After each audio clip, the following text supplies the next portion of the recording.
First story. Equifax whistleblower says that he was fired after exposing fraud related to consumer complaints.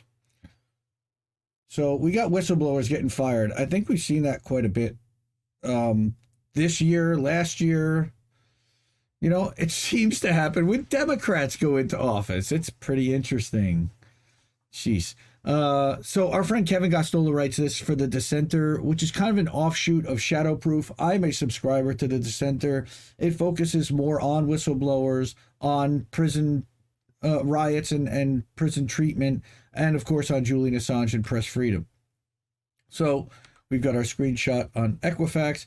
So this guy named Stephen Leary, who's a whistleblower for the credit reporting agency Equifax, right, says he's fired after refusing to submit fraudulent data about consumer complaints to a U.S. government agency. What? Yep. So he filed a lawsuit in federal court in Atlanta, where Equifax is headquartered. It alleges that they violated a section of the Consumer Financial Protection Act, which protects employees of consumer reporting agencies from this type of retaliation. So, quote, this case about a company punishing a dedicated employee for refusing to play ball when it tried to cover up its regulatory violations that placed the financial security of everyday Americans in jeopardy, the complaint declares. Now, Equifax garnered a notorious reputation in 2017 after they had a massive data breach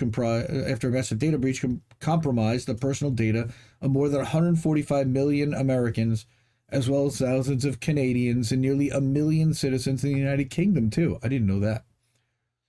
The company's outreach to the public was viewed as haphazard, ill-conceived, and a quote-unquote dumpster fire. I know a guy that puts up some dumpster fire memes, right? Quite a few of them. Employees at the credit reporting company were charged by U.S. prosecutors with insider trading. Nice. When staff at Equifax were supposed to protect citizens from the worst impacts of the breach, several individuals were more concerned about how the scandal would affect the value of their stock options. So, in the complaint, he's described as an experienced compliance professional and a licensed attorney in Florida. He worked at Equifax in Atlanta as an auditor from 2018 to 2020, responsible for compliance assessments that were mandated by the CFPB. Where's the CFPB again? Oh, it said there. Consumer Financial Protection Bureau. That's Elizabeth Warren's baby agency. Okay. Yep. That Richard Cordray ended up running for years, and then Trump ran it into the ground and appointed a complete clown to, I think in the end, Mick Mulvaney ended up running it while he was chief of staff. Right. All right. It was apparently part of Leary's job to ensure that credit reports, which American families depend on to purchase homes, rent apartments, purchase cars, and obtain small business loans and credit cards, were fair and accurate, right? Well, that's kind of an important job. While testing Equifax's consumer complaints program, Leary claims he found Equifax was not identifying, tracking, and reporting the vast majority of complaints to the CFPB. That's not good, right? Throughout the latter part of 2018, he maintains that he showed the compliance violations to Equifax's upper management, particularly Shannon Anderson, who was vice president and quality manager of customer operations, and this other woman, Adele Fields, who was senior SVP of the company's deputy chief compliance officer.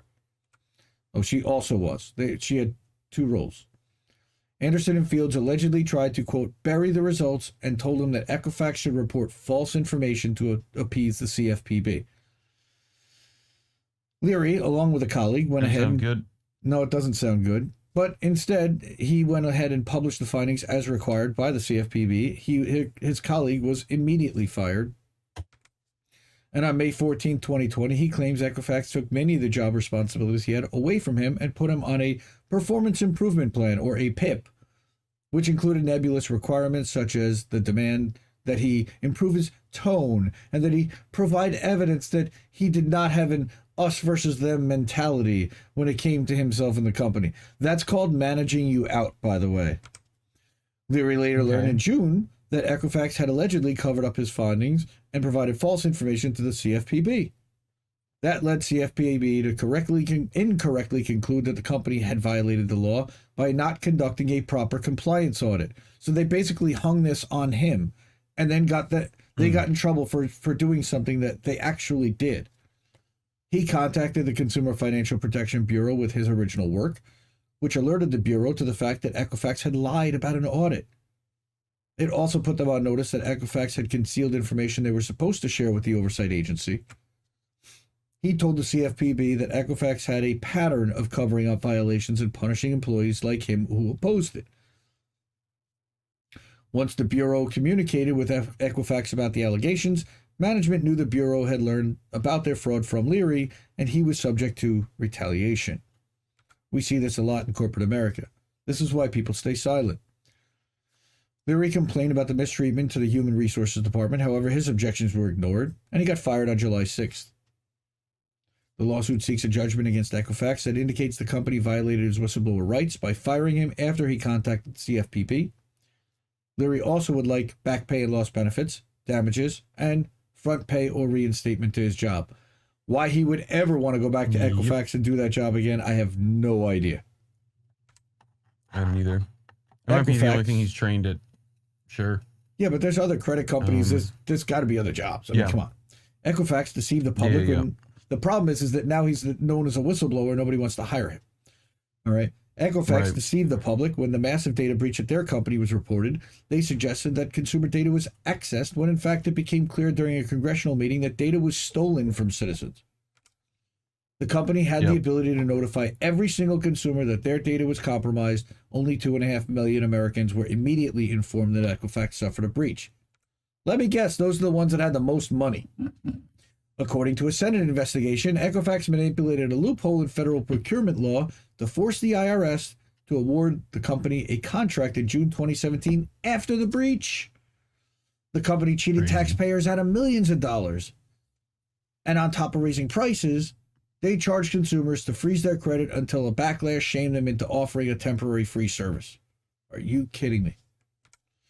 The same Senate investigation highlighted how credit reporting companies like Equifax, quote, obtain and use massive amounts of data on millions of consumers, but consumers have little to no power over how this data is collected, how it's used, or how it's kept safe, unquote. Of course, we know that. Equifax has coerced consumers to pay for products if they really want to protect their data, rather than offer free services that include real privacy protection. That reminds you like LifeLock. All of which makes the alleged fraud exposed by Leary even more troubling. The fact that Equifax is lying to the U.S. government about consumer complaints suggests that they're still engaged in some of the same exploitative business practices, which were challenged after the data breach in 2017. Yep. The man, the legend, Kevin Gosztola. Shadowproof. Gosztola.